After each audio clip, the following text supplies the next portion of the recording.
The morning sun cast long shadows across the tarmac at RAF Northolt as the Royal aircraft touched down with barely a whisper. Flight Lieutenant James Morrison stood at attention near the hangar, his crisp uniform immaculate despite the early hour. He had been assigned to the Royal Protection Detail for 3 years now, but this mission felt different. The Duchess of Edinburgh's humanitarian visit to Sudan had been shrouded in more secrecy than usual, and the reports filtering back through official channels had been deliberately vague. James watched as the aircraft door opened and the familiar figure of Sophie emerged, her usually bright smile notably absent. She moved with purpose down the steps, but something in her posture spoke of exhaustion that went beyond mere physical fatigue. Behind her, the small entourage of officials and security personnel followed, their faces equally somber. The planned media reception had been canceled at the last minute, leaving only essential personnel on the tarmac. As Sophie approached the waiting vehicles, James fell into step behind her, maintaining the prescribed distance while scanning the surroundings out of habit. He had protected members of the royal family through countless public engagements, state visits, and private functions, but rarely had he seen such a profound shift in demeanor. The woman who had departed London just 5 days earlier with characteristic enthusiasm and determination seemed to carry the weight of the world on her shoulders. The convoy moved swiftly through the London streets in the pre-dawn darkness. James sat in the follow car, his trained eyes constantly moving between the road ahead and the vehicle carrying Sophie. Through the reinforced glass, he could see her silhouette against the passing streetlights. She sat rigidly upright, staring straight ahead, her hands clasped tightly in her lap. There was none of the usual conversation with her private secretary or the casual glances out the window at the awakening city. During his years of service, James had learned to read the subtle signs that others missed. The way Sophie's shoulders tensed when difficult topics arose in briefings, the slight tremor in her voice when she spoke about particularly heartbreaking situations during her charitable work, the determined set of her jaw when she refused to be deterred from visiting dangerous or challenging locations. Today, all these signs were amplified, creating a picture of someone who had witnessed something that had fundamentally affected her. The journey to Bagshot Park passed in unusual silence. Normally, Sophie would engage in light conversation during transfers, asking about his family or commenting on current events. James had always appreciated her genuine interest in the people around her, a quality that set her apart from some of the more distant members of the royal family. Her absence of such interaction now spoke volumes about her state of mind. As they approached the gates of her Surrey home, James noticed Sophie's reflection in the car window. Her eyes were fixed on some distant point, and there was a haunted quality to her expression that he had never seen before. Whatever had happened in Sudan had clearly left an indelible mark on her. The official reports would sanitize the experience, focusing on the positive aspects of the humanitarian mission and the successful diplomatic outcomes. But James suspected that the real story lay in the silence that had settled over the entire delegation. The vehicles swept through the gates and up the familiar drive. James had been to Bagshot Park countless times, but today, the imposing Victorian mansion seemed to loom larger against the gray morning sky. The perfectly manicured gardens and peaceful surroundings stood in stark contrast to whatever harsh realities Sophie had encountered during her time in Africa. As they pulled up to the main entrance, James saw the household staff waiting respectfully by the door, their faces reflecting concern for their returning mistress. Sophie emerged from the car with practiced composure, acknowledging the staff with a brief nod before heading directly inside. James took up his position near the entrance, part of the security detail that would remain on duty throughout the day. From his vantage point, he could see into the main hallway where Sophie paused at the foot of the grand staircase, her hand resting on the banister as if gathering strength for the climb. The next few hours passed in a routine that felt anything but normal. Sophie attended her scheduled debriefing with senior officials from the Foreign Office, their voices occasionally audible through the closed doors of the study. James could hear the measured tones of diplomatic language, but there was an underlying tension in the conversation that was impossible to ignore. When the officials finally departed, their expressions were grave, and they spoke in hushed tones as they made their way to their waiting cars. Throughout the morning, James observed the subtle changes in the household's rhythm. The staff moved more quietly than usual, their conversations muted and brief. Phone calls were handled with extra discretion, and the usual stream of visitors and deliveries was noticeably reduced. It was as if the entire house was holding its breath, waiting for something to break the spell of solemnity that had settled over everything. As the afternoon wore on, James found himself thinking about the other missions he had witnessed. He had seen Sophie return from difficult visits before, including trips to refugee camps, disaster zones, and areas of conflict. She always carried the emotional weight of these experiences, but she also possessed a remarkable ability to process and channel her feelings into renewed determination for her charitable work. This time felt different, as if she had encountered something that challenged not just her emotions, but her fundamental understanding of the world. The official schedule showed a clear afternoon with no public engagements, an unusual arrangement that suggested the need for recovery time. James knew that behind the closed doors of the private quarters, Sophie would be trying to come to terms with whatever she had witnessed. The isolation of her position meant that she couldn't simply confide in friends or family members who lacked the security clearance to hear the full details of her mission. As evening approached, James prepared for what he assumed would be a routine changing of the guard. The day shift would be replaced by the night security team, and he would return to his London flat to file his reports and prepare for the next day's duties. But as he conducted his final perimeter check around the grounds, he noticed that lights were still on in Sophie's private sitting room, and her silhouette was visible against the drawn curtains. The image stayed with him as he made his way back to the house. Throughout his career, James had maintained the professional distance required of his position, but he had also developed a genuine respect and concern for the people he protected. Sophie's evident distress had affected not just her but everyone around her, and he found himself hoping that she would find some way to process whatever trauma she had experienced. Little did James know that his evening was far from over, and that he was about to witness a moment that would challenge everything he thought he knew about the strength and vulnerability of the woman he was sworn to protect. The carefully maintained facade of royal composure was about to crack, revealing the human cost of carrying the weight of witnessing humanity at its most desperate and broken. The evening air at Bagshot Park carried the scent of late summer roses as James completed his final security sweep of the grounds. The sun had set hours ago, painting the sky in deep purples and blues that gradually gave way to the star-filled darkness of the Surrey countryside. The peaceful setting stood in stark contrast to the tension that had permeated the house since Sophie's return from Sudan that morning. James had been about to conclude his shift when he received word that the night security team would be delayed due to an incident on the M25. Protocol dictated that he remain on duty until proper coverage arrived, a situation that was unusual but not unheard of in his line of work. He settled into the security office in the staff quarters, monitoring the cameras and communication systems while keeping one eye on the main house where most of the lights had been extinguished for the night. Around 11 o'clock, movement on one of the monitors caught his attention. Sophie had emerged from the main house through the French doors of her private sitting room, stepping onto the terrace that overlooked the formal gardens.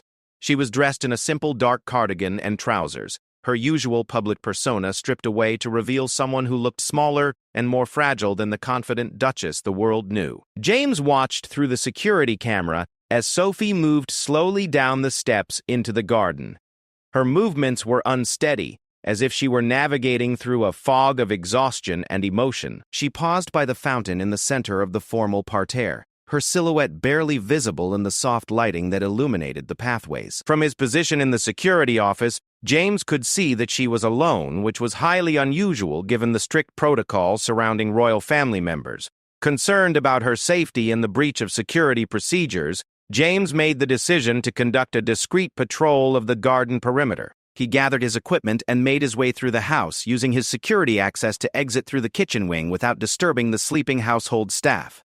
The night was cool and still, with only the distant sound of traffic on the nearby road to break the silence. As he approached the garden through the shadows of the surrounding trees, James could see Sophie more clearly. She was standing with her back to him, facing the fountain where water cascaded gently over carved stone figures. Her posture was rigid with the effort of maintaining control, but even from a distance he could see that her shoulders were shaking slightly. She had her arms wrapped around herself, as if trying to hold something inside that was threatening to break free. James positioned himself behind a large oak tree that provided both cover and a clear line of sight to the garden.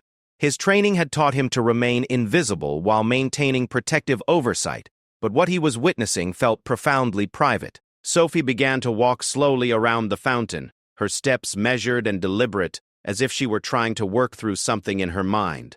The moonlight caught the tears on her cheeks before James realized she was crying. Not the careful, composed tears that might be expected at a public memorial or state function, but the raw, uncontrolled weeping of someone who had reached the end of their emotional reserves.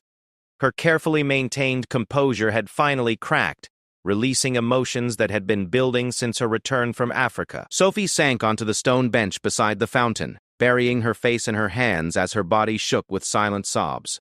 James felt the weight of witnessing something that was never meant to be seen, a moment of complete vulnerability from someone whose life was defined by public duty and private sacrifice. The contrast between the elegant garden setting and the anguish of the woman at its center was almost overwhelming. Through his earpiece, James could hear the routine check-ins from other security positions around the estate, but the normal world of protocols and procedures seemed suddenly distant and irrelevant. Here was a human being in profound pain, and all the training in the world had not prepared him for how to respond to such raw emotion from someone he was supposed to protect but could not comfort. Sophie's tears seemed to come from a place deeper than grief or sadness. They carried the weight of witnessing things that could not be unseen, of carrying knowledge that could not be shared, and of feeling responsible for suffering that was beyond her power to fix. James had seen similar breakdowns in military personnel returning from difficult deployments, but never from someone who was expected to maintain such rigid public composure. As he watched, Sophie pulled something from her pocket and held it in her trembling hands. Even from his concealed position, James could see that it appeared to be a small photograph or piece of paper. She stared at it for long moments before pressing it against her chest, her tears flowing more freely as if the simple object had unlocked a flood of memories and emotions that she had been trying to suppress. The sound of an owl calling from somewhere in the surrounding woods caused Sophie to look up suddenly, and for a moment James feared she might have spotted him. But her gaze was unfocused, directed inward rather than at her surroundings. She wiped her eyes with the back of her hand and took several deep breaths, clearly trying to regain some measure of control over her emotions. Standing slowly, Sophie walked to the edge of the fountain and knelt beside it. She cupped some of the cool water in her hands and splashed it gently on her face, the simple action seeming to provide some relief from the intensity of her crying. The sound of the water mixed with her quiet sniffles created an intimate soundtrack to a moment that felt both sacred and heartbreaking. James found himself thinking about the official reports he had read about Sophie's humanitarian work. The carefully worded statements about successful meetings, productive discussions, and positive outcomes never captured the human cost of such missions.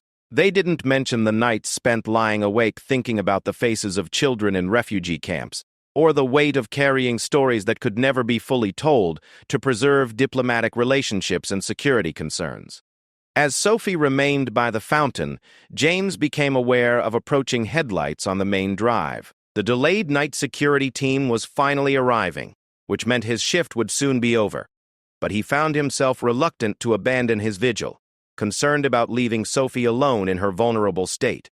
The professional part of his mind recognized that she was safe within the secure perimeter of the estate, but the human part worried about what would happen when she was truly alone with her thoughts. Sophie seemed to sense the change in the atmosphere as well, perhaps hearing the distant sound of car doors closing near the main house.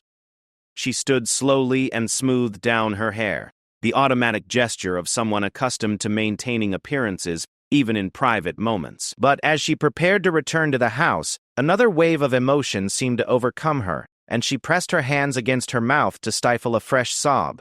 The sight of her struggling to contain her grief while preparing to resume her public persona struck James as one of the most profound examples of personal sacrifice he had ever witnessed.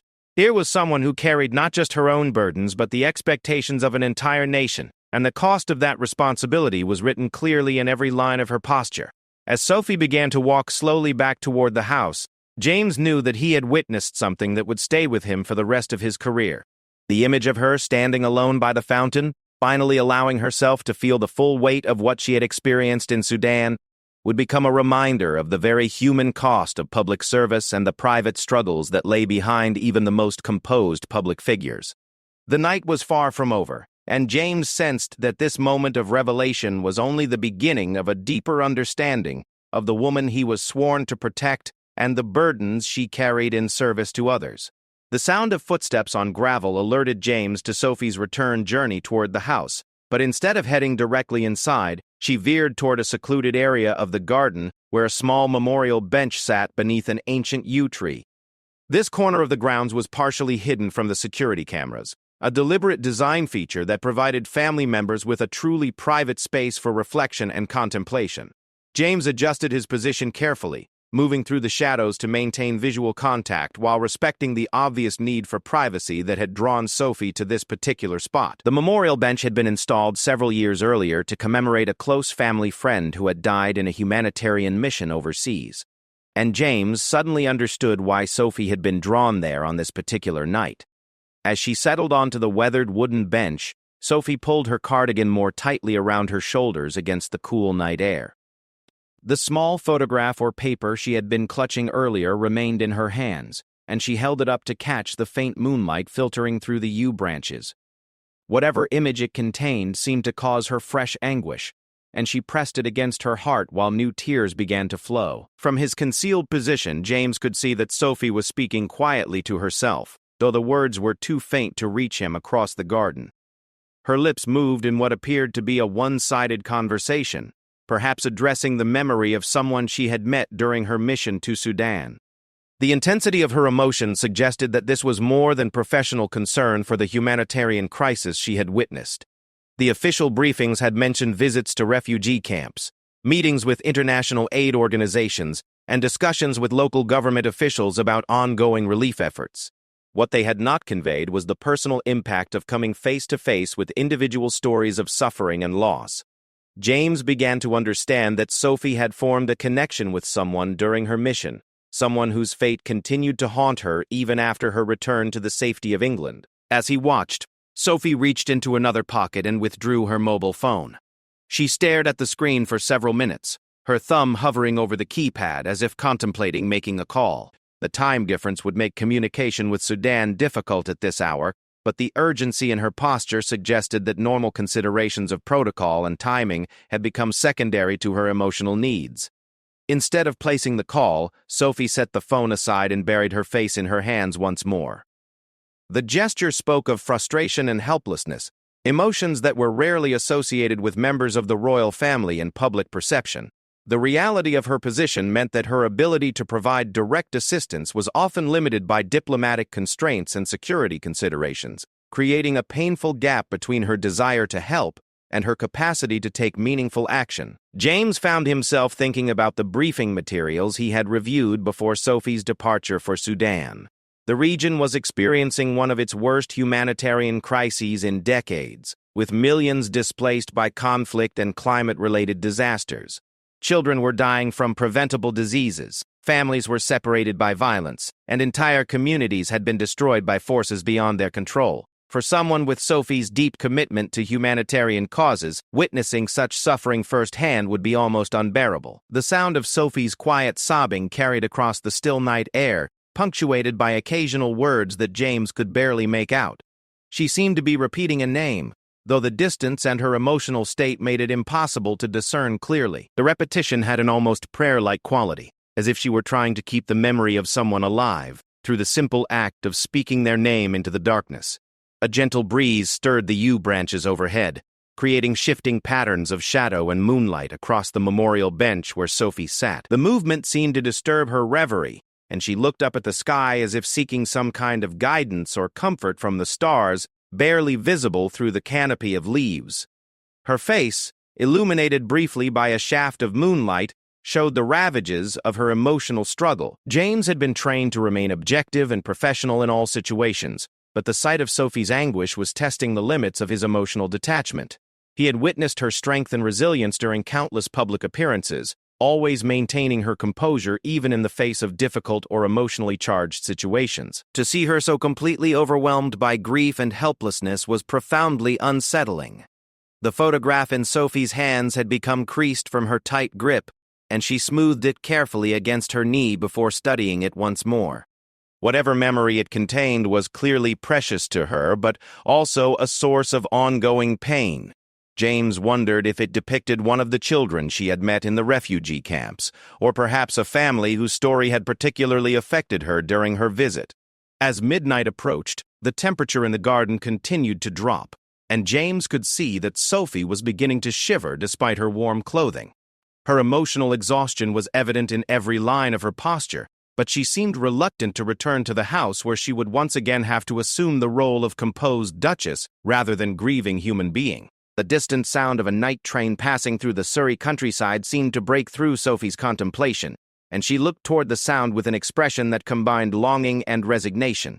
Perhaps she was thinking about the journey that had brought her back from Africa, or imagining the distance that now separated her from the people whose suffering she had witnessed firsthand. Sophie stood slowly from the bench, her movements careful and deliberate, as if she were afraid that sudden motion might shatter what remained of her emotional control. She took one last look at the photograph before carefully tucking it back into her pocket, the simple gesture suggesting that whatever it represented would remain close to her heart despite the pain it caused. As she began to walk back toward the house, Sophie paused at the memorial plaque mounted on the bench. She traced the engraved words with her finger, perhaps drawing some comfort from the reminder that others had also struggled with the weight of trying to help those in desperate need. The connection between past loss and present anguish seemed to provide a framework for understanding her own emotional turmoil. James prepared to begin his withdrawal from the garden, knowing that Sophie would soon disappear back into the private quarters of the house, where even his protective surveillance could not follow. But as she reached the edge of the formal garden, Sophie suddenly stopped and turned back toward the memorial bench, as if she had forgotten something important or needed one final moment in the space that had provided refuge for her grief. The night had revealed layers of complexity in someone James had thought he knew well through years of professional service. The public persona of dedicated royal duty masked a depth of personal commitment and emotional vulnerability that transformed his understanding of what it meant to serve in such a role. As Sophie finally disappeared through the French doors into the warmth and safety of the house, James realized that he had been privileged to witness something profoundly human in a world often defined by ceremony and protocol. James remained motionless in his concealed position for several minutes after Sophie disappeared into the house, his mind racing to process everything he had witnessed. The garden felt different now, charged with the emotional intensity of the scene that had just unfolded. The peaceful setting had been transformed into a sacred space where grief and humanity had been laid bare, far from the cameras and scrutiny that defined so much of royal life. The practical side of his training kicked in as he began to consider the implications of what he had seen. His role as a protection officer required him to report any unusual behavior or security concerns, but this situation fell into an entirely different category. Sophie had not been in physical danger, nor had she violated any security protocols beyond being alone in the garden. What she had done was simply be human in a moment when she thought no one was watching. As James made his way back toward the house through the shadows of the carefully manicured landscape, he found himself grappling with questions that had never been covered in his extensive training. How does one protect someone from their own emotional pain? What was the protocol for witnessing the private breakdown of someone whose public image was built on unwavering strength and composure? The manual responses he had memorized seemed inadequate for the complexity of human suffering he had just observed. The lights in Sophie's private quarters went out one by one as James reached the staff entrance to the house. Through the windows, he could see her silhouette moving slowly through the rooms, her posture still reflecting the weight of whatever she had experienced in Sudan. The transition from the raw emotion he had witnessed in the garden to the composed privacy of her home felt jarring, a reminder of the constant performance required of public figures. Inside the security office, James began the routine process of completing his shift reports, but found himself staring at the blank forms without knowing how to begin. The standard categories for incident reporting seemed woefully inadequate for describing what had transpired. How could he reduce the profound human moment he had witnessed to checkboxes and brief descriptions? The very attempt felt like a violation of the trust that had been unknowingly placed in him. The delayed night security team finally arrived, their apologies for the traffic delay seeming to come from a different world entirely. James briefed them on the routine aspects of the evening, the patrol schedules completed and the security systems checked, but found himself unable to mention Sophie's late-night walk in the garden. The omission felt significant, a conscious decision to protect something precious that had been entrusted to his observation. As James prepared to leave Bagshot Park for his London flat, he made one final check of the security monitors. The garden cameras showed empty pathways and the gentle play of fountain water in the moonlight. No trace remaining of the emotional drama that had unfolded there just an hour earlier. The house itself appeared peaceful and secure, its windows dark except for the soft glow of security lighting that marked the entrances and key positions. The drive back to London through the quiet Surrey countryside gave James time to reflect on the events of the evening and their broader implications. His career in royal protection had shown him many aspects of public life that remained hidden from general view, but tonight had been different. He had not witnessed a security breach or a protocol violation, but rather the fundamental humanity of someone who carried enormous responsibility for others while struggling with her own emotional limits. The photograph Sophie had clutched so tightly remained a mystery, but James found himself constructing possible stories around it. Perhaps it showed a child from one of the refugee camps, someone whose face had come to represent all the suffering she had witnessed but was powerless to prevent.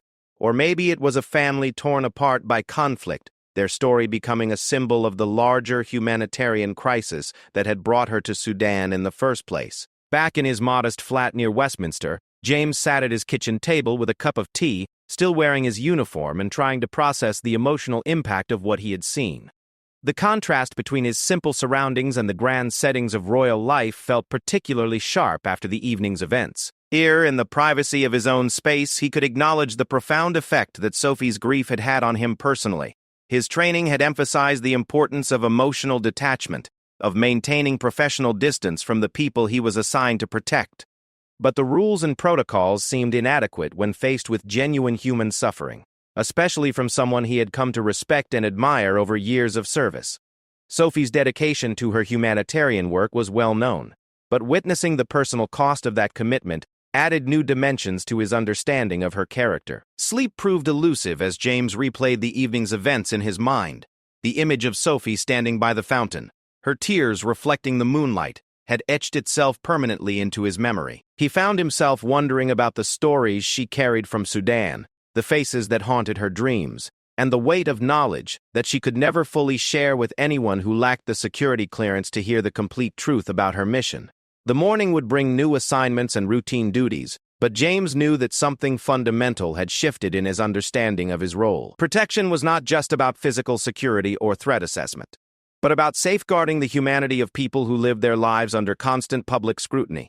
Sometimes the most important protection was simply bearing witness to their private struggles with compassion and discretion. As dawn approached, James finally managed to drift into an uneasy sleep, his dreams filled with images of gardens and fountains, of tears and photographs, and of a woman whose public strength masked a depth of private anguish that would forever change his perception of what it meant to serve in the shadows of power. The night had taught him that true protection sometimes meant protecting not just the person, but their right to be vulnerable in a world that demanded constant perfection.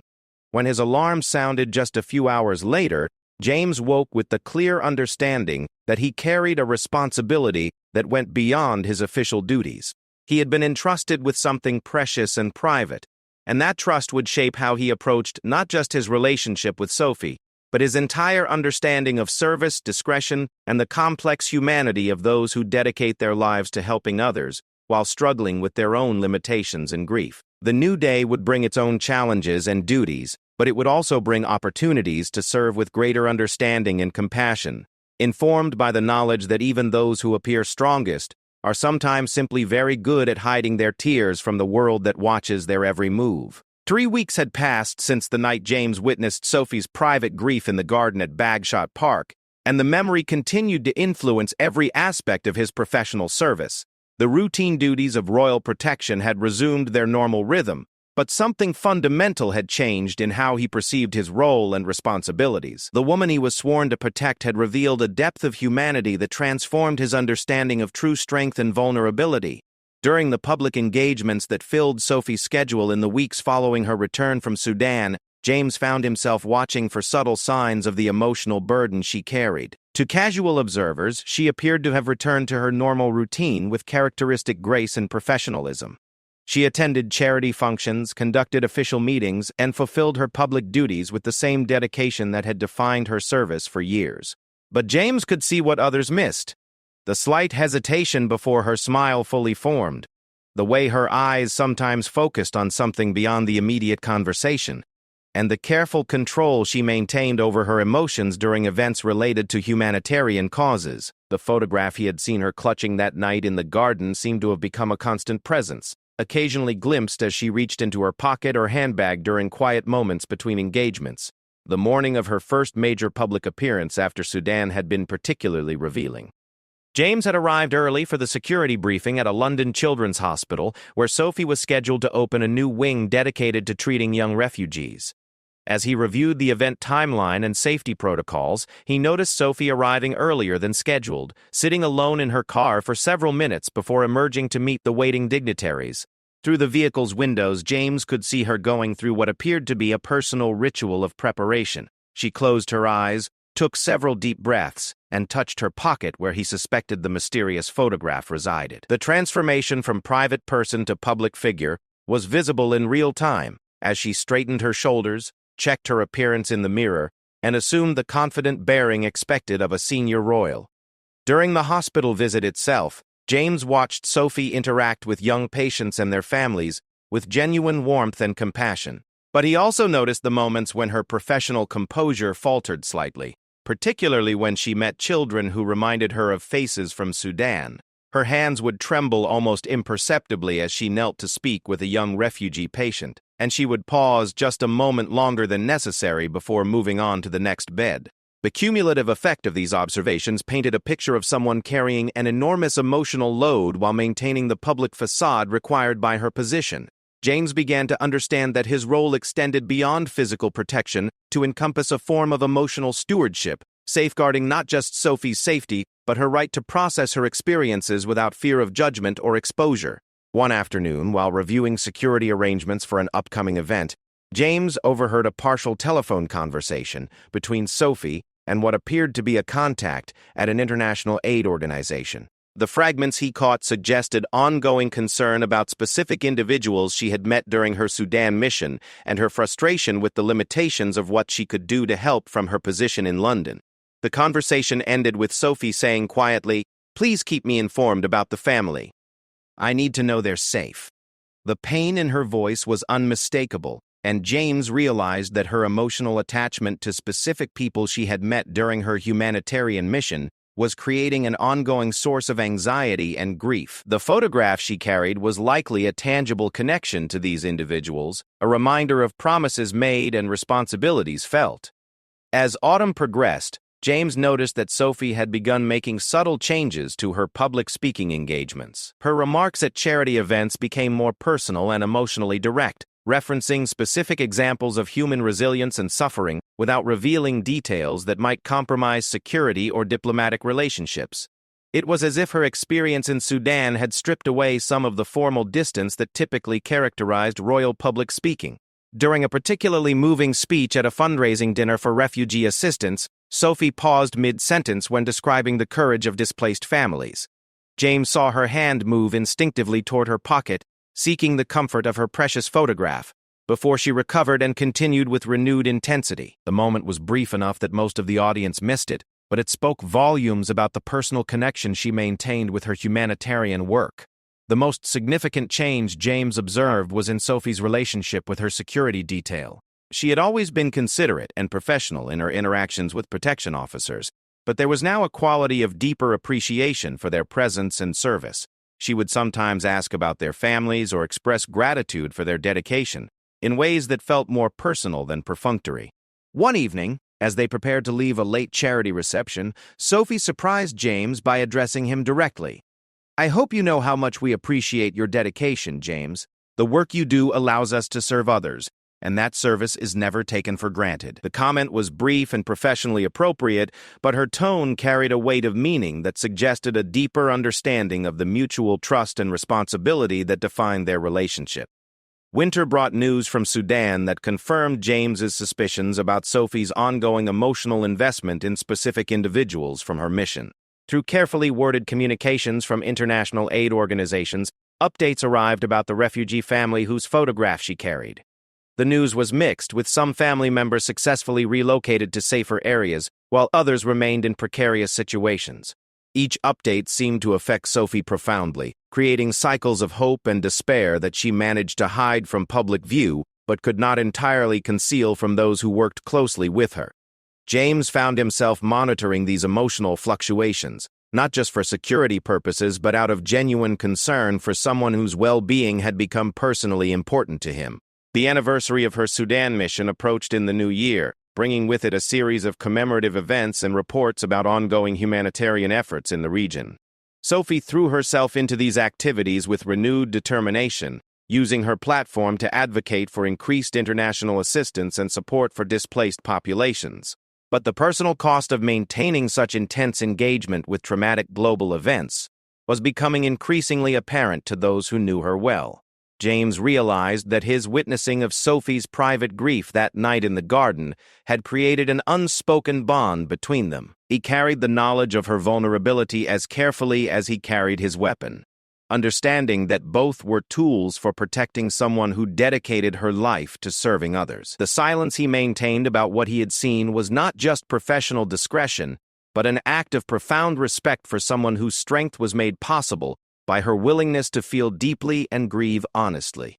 As another spring arrived at Bagshot Park, James found himself walking past the memorial bench where Sophie had wept that night months earlier. The garden had been refreshed with new plantings, but the essential character of the space remained unchanged. It continued to serve as a sanctuary, where even someone in the public eye could find moments of privacy and authentic emotion. The photograph that had been such a source of pain for Sophie eventually found its way into a small silver frame on her desk, no longer hidden in pockets, but displayed as a reminder of ongoing commitment and connection. The transformation from secret burden to open memorial marked a kind of healing, though James suspected that the emotional impact of her Sudan experience would continue to influence her work for years to come. Through it all, James maintained his professional vigilance while carrying the deeper understanding that true protection sometimes meant protecting not just the person, but their right to be human in a world that often demanded superhuman strength and composure from those who served others.